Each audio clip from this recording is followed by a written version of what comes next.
I mentioned to you earlier that I have a real soft spot in my heart for transition metals. I do that in my research, I did that in my graduate work, but actually it was back in high school when I first fell in love with these types of compounds, and it was the rich colors that you could get out of these materials that fascinated me so much.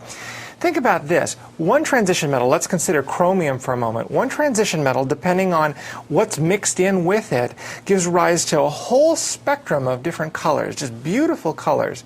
And that's very uncharacteristic of the main group elements. So what we're going to talk about now is where this color comes from and how we can start to make sense on a molecular level of, again, the origin of the absorptions that give rise to these colors.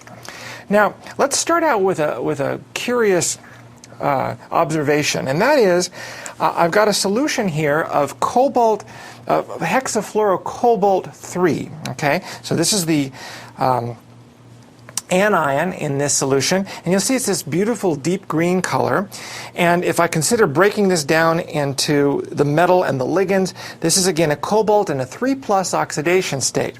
Now this also is cobalt in a 3+ oxidation state. This compound is cobalt hexamine, or hexamine cobalt 3.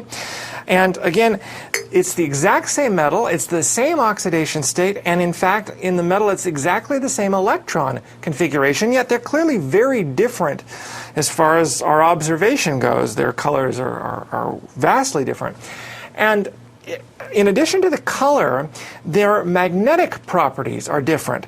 This guy turns out to be paramagnetic. In other words, when you bring it into a magnetic field, there's an attraction for that magnetic field. This is diamagnetic. You bring it into a magnetic field, and there's a very weak repulsion. And we'll have a lot more to say about magnetism a little later. But what these observations tell us, I'll just tell you this right now, is that when it's paramagnetic, that tells us that there are unpaired electrons in the molecule, and if it's diamagnetic, there are no unpaired electrons in the molecule. So something is very different given that we have an equal number of electrons. Why are they pairing in one case and not in the other? Why are the colors so different? So let's start with what is the electron configuration for cobalt 3+ and see where that leads us. So why cobalt 3+? Again, I remove the ligands. I end up with just the metal in the correct oxidation state to account for the overall charge for the ions. That cobalt 3+, if it were cobalt neutral, we would count a total of 9 electrons, 2 in the 4s orbital and then 7 in the 3d orbital. Now we want to remove 3 electrons from that. Now something curious happens.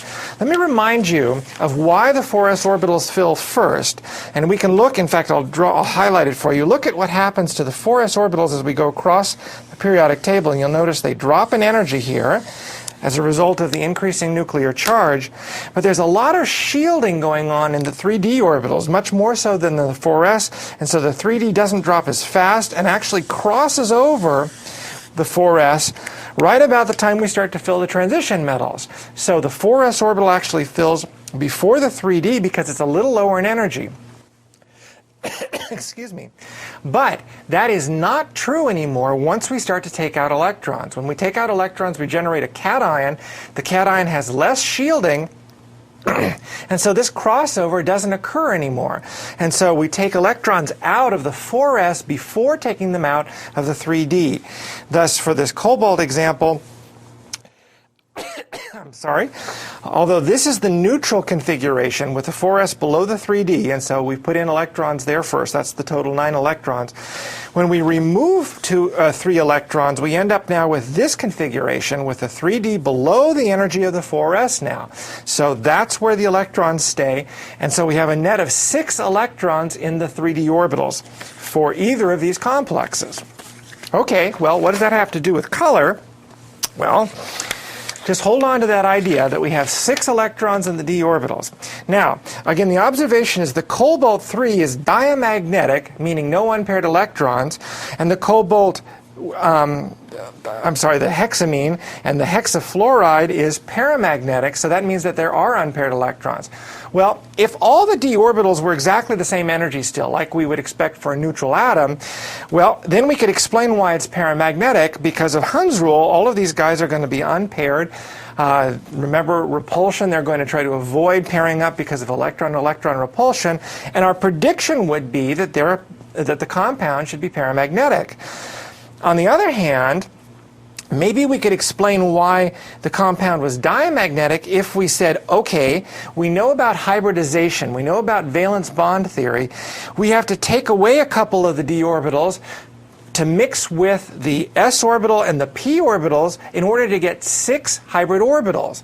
So if that sounds a little unfamiliar to you, you may want to review hybridization theory. The same exact idea. Take enough valence orbitals, atomic orbitals to make hybridized orbitals, and if this is an octahedral complex, we need 6 of them. That means 2 of the d orbitals aren't there anymore because we've made hybrids of them. That leaves us 3 other d orbitals, and maybe the electrons are in those orbitals. And that should be diamagnetic. So what the heck is it that makes cobalt decide whether it wants to do this or do this? Because apparently both are happening, but in different compounds. And how do we try to get to a point where we can predict something about this? Okay, well, the color we know must come from the fact that light is absorbed. And that's going to be our big clue. If light is absorbed, we are going to see the complementary color. And I'll remind you about that idea. If red light is absorbed, our brain says, hey, no, red light must be green.